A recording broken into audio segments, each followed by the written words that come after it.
There are looks elegant women have worn for decades, and they never go out of style. Today, I'm going to show you which ones they are and why they work the way they do. The seventh is the most transformative of all, and I'm saving it for the end on purpose. There are 7 tricks in total. Once you understand the logic behind each one, the way you look at your own closet is going to change, and the simplest one starts with a piece you probably already own. Look 1. The impeccable white shirt with dark tailored pants. There's a kind of look that shows up in photos of elegant women across different generations, and it still makes sense today. It's not a trend, it's not nostalgia, it's structure. The first of the 7, a white or ivory poplin shirt with a firm collar and shoulders that sit right, paired with dark tailored pants, navy, chocolate brown, charcoal, or black, at mid or high rise, with a clean hem over the shoe. On the feet, cognac brown leather loafers with a slightly elongated toe, a medium structured brown leather bag. Nothing else. The light shirt lights up the face. The dark pants create depth and authority. What decides whether the look reads as cared for or careless is entirely the cut. Shoulders in place, sleeve at the right length, hem with no bunching. Other readings: a satin ivory shirt with straight chocolate brown pants and wine-colored slingbacks, or a light blue shirt with pleated charcoal pants and black loafers. This is the most straightforward of the 7, and it already demands attention to details most people ignore. The next one uses a single piece to create completely different versions of itself. Look 2.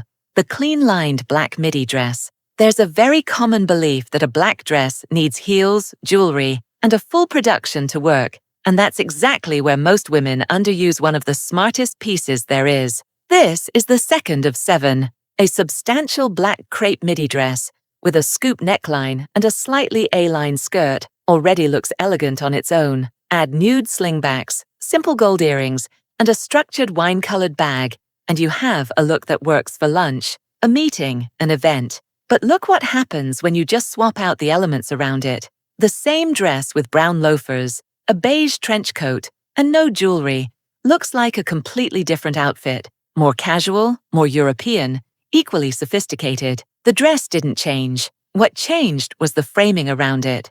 The less decorative detail it has, the longer it lasts in your closet. But the next one involves a combination many women avoid, thinking it doesn't work, and when it does, it completely changes the impression you give off. Look 3. The navy blazer with impeccable dark jeans. Have you ever looked at your blazer and thought, this is too formal for today, and left it in the closet? This is the third of 7 tricks, and it solves exactly that. The navy blazer with dark jeans is one of the most used combinations by women with consistent style because it does something very specific. The blazer lends authority without the whole look tipping over into formality. Look at this outfit. A structured navy twill blazer, medium lapels, hip length.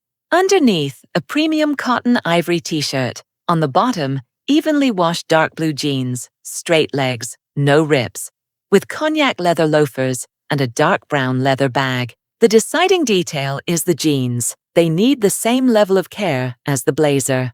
When both have the same visual quality, the combination works in almost any context. Other versions: a camel blazer with a white t-shirt, straight jeans, and wine-colored slingbacks.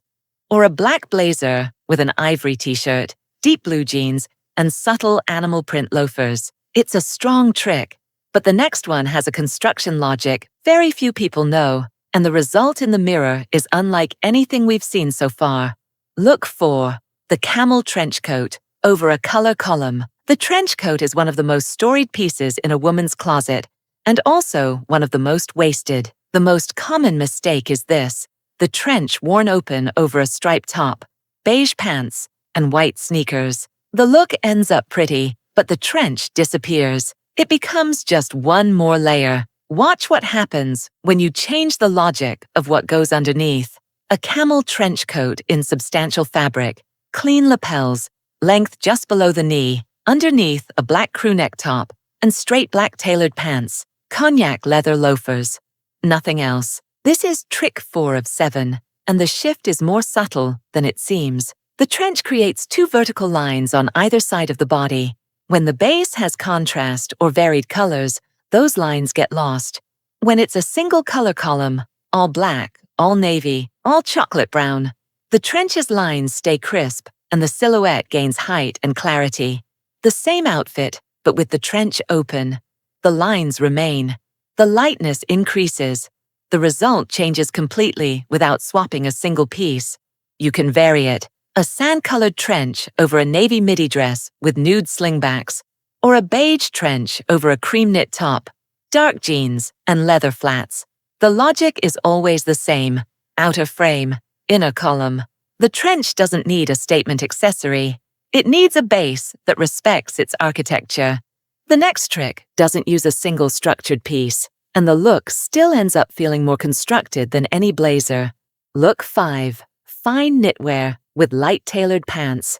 You know that day when you open your closet, don't want to think too hard, but also don't want to look like you left the house with zero intention? You grab something soft, something more tailored, and somehow the result looks more considered than anything with more elements. That's exactly the principle behind this look. And this is the 5th of 7. The combination is fine knitwear with light-colored tailored pants. Simple as that. But what happens between these two pieces is what makes the difference. Look at this outfit.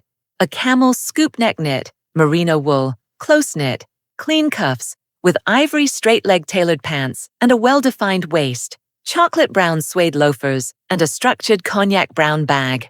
At first glance, it seems like an easy choice. But notice the surface. The knit is soft, with visible texture. The pants are smooth, substantial, falling with weight. That interplay between the soft touch and the firm structure is what gives the look a read of composition, not pieces thrown together. Stylists call this quiet structure. The clothes don't shout. The visual value shows up when the drape and the surfaces work together.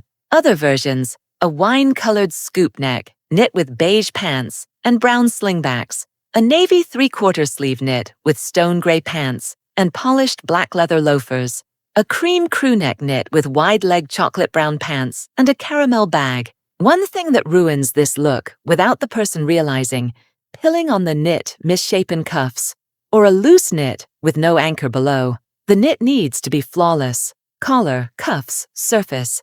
That's what keeps the read clean. This trick is already very consistent, but the next one has something this one doesn't. A piece that creates movement, and the look still feels completely in place. You'll understand when you see it. Before the next trick, let me tell you something.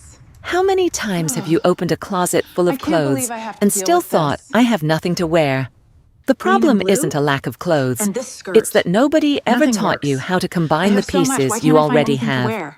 That's why I put together a guide with over 150 looks. Tested one by one, using only 15 pieces you probably already have at home. And the best part, you don't even need to think. Just choose the look, copy it piece by piece, and in 5 minutes, you're ready to go. The link is in the pinned comment and in the description. And if you're watching on TV, just point your phone at the QR code on the screen. Look 6. The midi skirt with a sophisticated flowing shirt. Coming from knitwear, which has texture and its own weight, to a look that goes in the opposite direction, everything flows. And yet the result is equally precise. There's an idea that seems right and almost always gets in the way, that when the skirt is elegant and the shirt is pretty, you already have the look.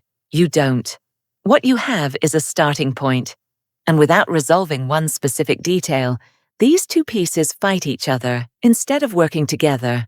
This is the 6th of 7, and what it delivers goes beyond a well-chosen combination. Look at this outfit. A chocolate brown crepe A-line midi skirt, a matte ivory silk shirt with a clean collar, wine-colored low-heel slingbacks. Visually, it already works. Now notice the shirt. It's partially tucked into the skirt, leaving the waist visible. That's it. No belt, no layering. The waist shows, and the whole look shifts in proportion. What looked like two separate pieces becomes one composition. This tuck is what stylists call waist resolution. When the shirt fully covers the skirt's waistband, the silhouette loses its reference point. When it's tucked in, even just in the front, even partially, the eye finds where the torso ends and the skirt begins. That point is what organizes everything else. A navy flowing fabric skirt with a matte light blue silk shirt and a cognac bag. Same principle, shirt tucked in, waist visible, nude elongated toe slingbacks.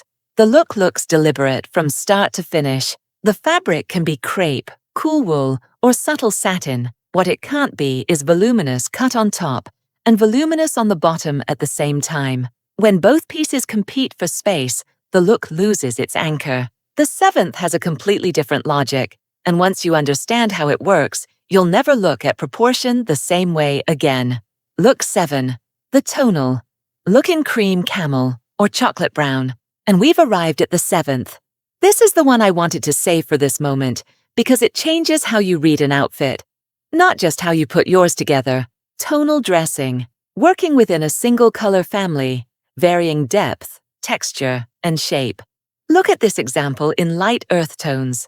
Substantial ivory crepe palazzo pants, a fine cream knit top, a matte camel leather belt, and a structured cognac bag. No piece stands apart from the others through contrast. They communicate through subtraction. The eye finds no interruption, and that creates a read of length and intention that color contrast rarely delivers. Now in deep tones, chocolate brown tailored pants, a matte coffee brown silk shirt, dark brown suede loafers. The silk has a faint sheen. The tailoring is matte and structured. The suede has tactile volume. 3 shades of brown, 3 completely different surfaces. And it's exactly that difference that lets the look breathe. When the colors are similar, the textures need to be distinct. If both are the same, the look disappears. If both are different, it gains architecture. One more reading. A beige cool wool skirt, a sand-colored crewneck knit, a camel substantial fabric coat, and chocolate brown loafers. 4 tones within the same family. 4 surfaces different enough to create volume and depth with no print, no contrast, no statement accessory. This is the most powerful trick of the 7 because it doesn't depend on any specific piece. It changes the principle you use to put together any look. Once you understand tonal dressing, you stop needing new clothes to look more sophisticated. You start seeing combinations that already exist in what you have. If this video made sense to you, the next one picks up from here, because there's more to explore, and I want to show you all of it.